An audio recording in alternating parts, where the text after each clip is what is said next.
Vous avez envie de découvrir Donjons et Dragons, vous avez envie d'apprendre à jouer, mais vous ne savez pas par où commencer.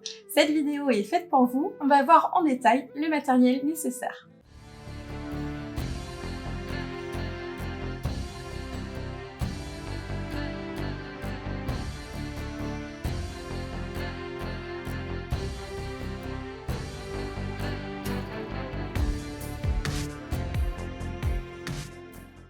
Si vous vous demandez si on peut apprendre à jouer à Donjons et Dragons en étant seul, je vais vous dire que oui, c'est tout à fait faisable.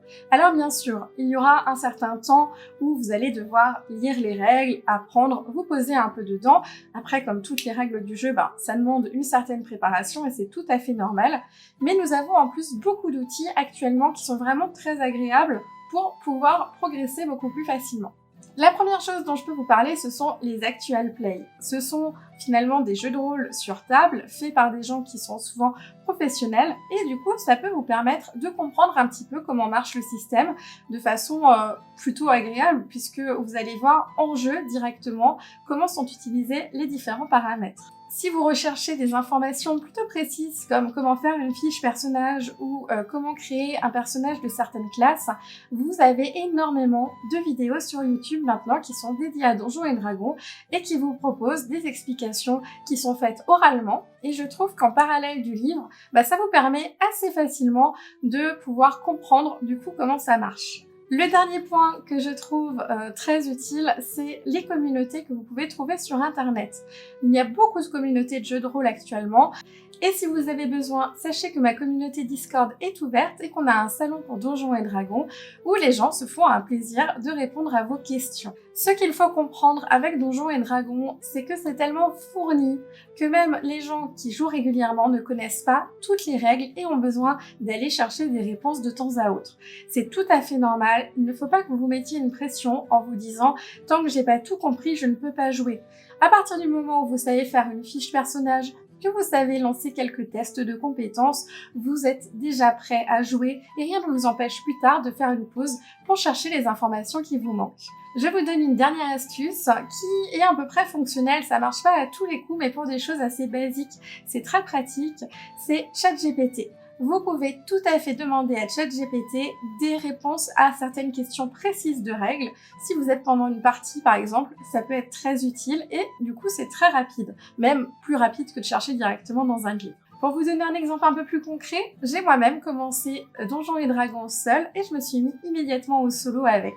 C'est donc tout à fait faisable. J'ai bien sûr posé des questions, mais globalement, on s'en sort. Il suffit de prendre son temps, de lire les choses attentivement. Bon, maintenant, si vous êtes sur cette vidéo, c'est quand même que vous vous demandez ce que vous devez acheter ou ne pas acheter pour commencer Donjons et Dragons. Avant de vous montrer tout ce qui est produit physique, j'aimerais vous dire qu'il existe un site internet qui s'appelle aidedd.org. Je vous mets le lien dans la barre d'infos qui vous propose d'avoir accès à toutes les règles, à beaucoup de monstres, à beaucoup de choses comme ça. C'est un site qui regroupe aussi des guides et des petites choses qui peuvent énormément vous aider. Et tout est gratuit dessus. Donc, si vous avez envie de découvrir Donjons et Dragons sans investir d'argent dans des livres ou dans des coffrets, c'est une solution qui est totalement viable. Mais maintenant, si on parle un petit peu de ce qui est essentiel d'un point de vue physique pour se lancer vraiment, vous avez deux choix.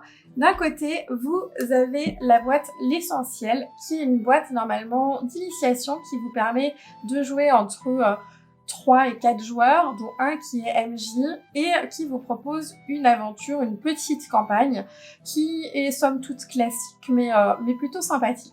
Dans ce coffret, vous allez trouver des dés, donc ça c'est bien pour commencer, on en reparlera tout à l'heure. Vous allez aussi retrouver des fiches personnages vierges, un petit guide pour le joueur qui n'est du coup pas complet, mais qui vous propose quelques classes, quelques possibilités. Ça vous évite d'être complètement noyé sous les règles si vous avez envie de tester un petit peu. D'un autre côté, vous avez les 3 livres de règles de Donjons et Dragons qui là, du coup, sont beaucoup plus épais, vont fournir la totalité des règles et pousser les choses beaucoup plus loin. Alors si vous vous demandez sur quoi il faut investir, moi je vous dirais assez simplement que la boîte essentielle, Il faut vraiment la prendre si vous ne savez pas si vous allez apprécier Donjons et Dragons. Si vous voulez tester Donjons et Dragons, c'est la bonne solution, mais si vous savez que vous avez envie de jouer, vous pouvez tout de suite partir sur les livres qui vous seront beaucoup plus utiles. Une fois que vous avez les livres, vous n'utiliserez plus du tout la boîte, à moins de vouloir faire la campagne, mais bon, ça c'est une autre histoire. Il faut aussi vous poser la question de savoir si vous souhaitez jouer sur table ou en solo. Si vous souhaitez jouer sur table, le guide du joueur sera suffisant. Vous avez juste besoin de ces règles-là pour comprendre l'univers et le système. Néanmoins, si vous jouez solo, vous allez devoir porter plusieurs casquettes et il faut aussi que vous puissiez avoir accès aux règles du MJ ainsi qu'au bestiaire avec tous les monstres et leurs caractéristiques. Les joueurs qui veulent se mettre au solo sur Donjons et Dragons me posent souvent la question vis-à-vis des campagnes, étant donné qu'il n'y en a pas dans ces livres-là, mais qu'il y en a une là-dedans. Alors si moi je pouvais vous donner un conseil, ce serait de ne pas du tout regarder les campagnes au début du jeu.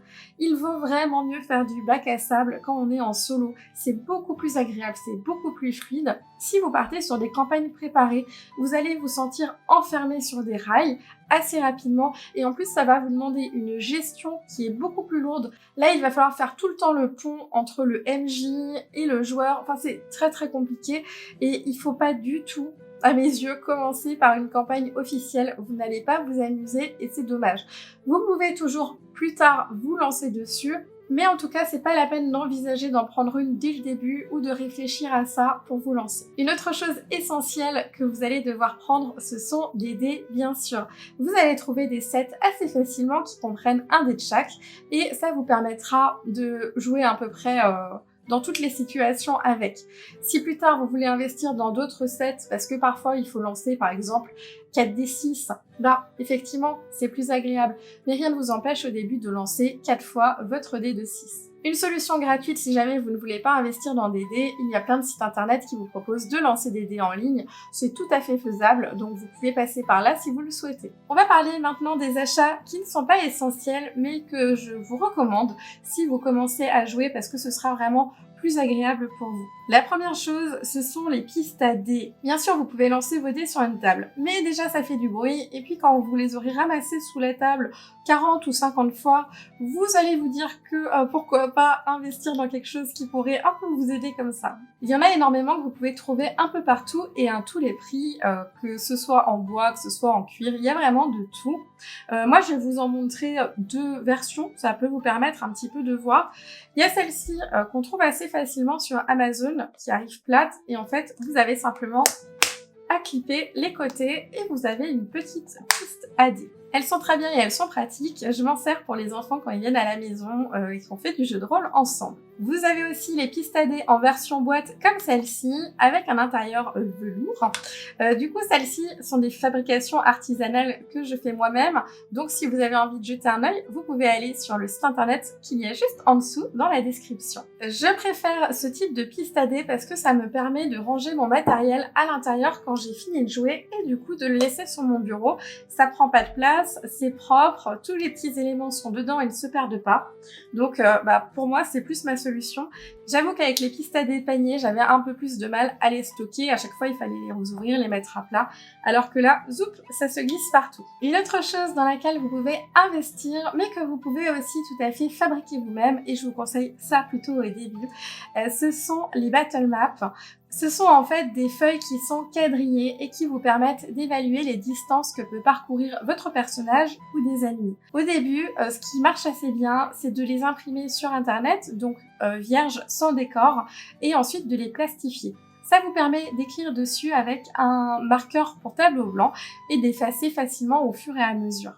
Si vous le souhaitez, comme ici, il existe aussi des cartes qui sont pré-préparées avec différents types de terrains.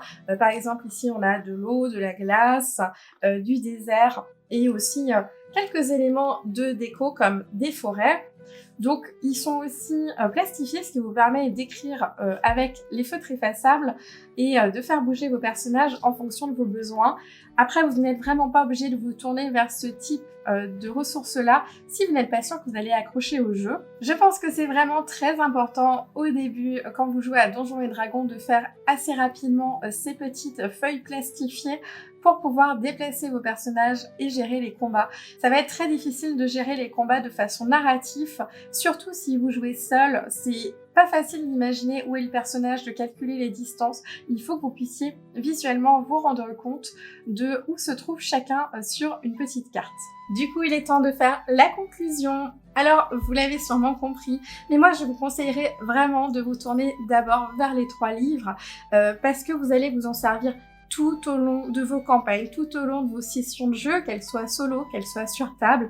C'est vraiment quelque chose que j'ai toujours à portée de main parce qu'il y a tout le temps des petites règles qu'on oublie, des choses dont on n'est pas sûr, et même des tables aléatoires qui sont très utiles en solo pour savoir ce qu'on va recevoir, pour trouver un objet magique ou ce genre de choses. La boîte de l'essentiel, encore une fois, je vous la conseille si vous n'êtes pas sûr d'accrocher à Donjons et Dragons. Si vous voulez vraiment juste essayer un petit peu, avoir quelques classes, pouvoir faire quelques parties solo, ça peut être une bonne solution pour ensuite vous tourner vers ça. La boîte essentielle comprend aussi une map et des petites cartes PNJ et objets, donc c'est un peu la même chose que ce que vous allez trouver là-dedans finalement, mais ça vous permet de tester les choses sans avoir besoin d'avoir un maxi livre au début. Je sais que ça peut être parfois un petit peu intimidant pour certains. Après, il faut quand même bien concevoir que si vous faites du jeu de rôle, il va falloir lire et il va falloir un petit peu manger des règles, c'est comme ça. Mais après, ce sera vraiment plus fluide, n'ayez pas d'inquiétude. Si vous avez encore des questions sur les règles ou sur les achats que vous devez faire au début, n'hésitez pas à rejoindre ma communauté Discord. Je suis toujours disponible dessus et c'est un plaisir de vous aider. Je sais que c'est pas facile au début et qu'il y a beaucoup de choses. Si vous avez apprécié cette vidéo, n'hésitez pas à laisser un petit commentaire, ça m'aide à me faire découvrir un petit peu sur YouTube et à laisser aussi un petit pouce en l'air. Pour me soutenir, n'hésitez pas à jeter un œil à ma boutique, le lien est juste en description. Et moi je vous dis à vendredi prochain pour une nouvelle vidéo.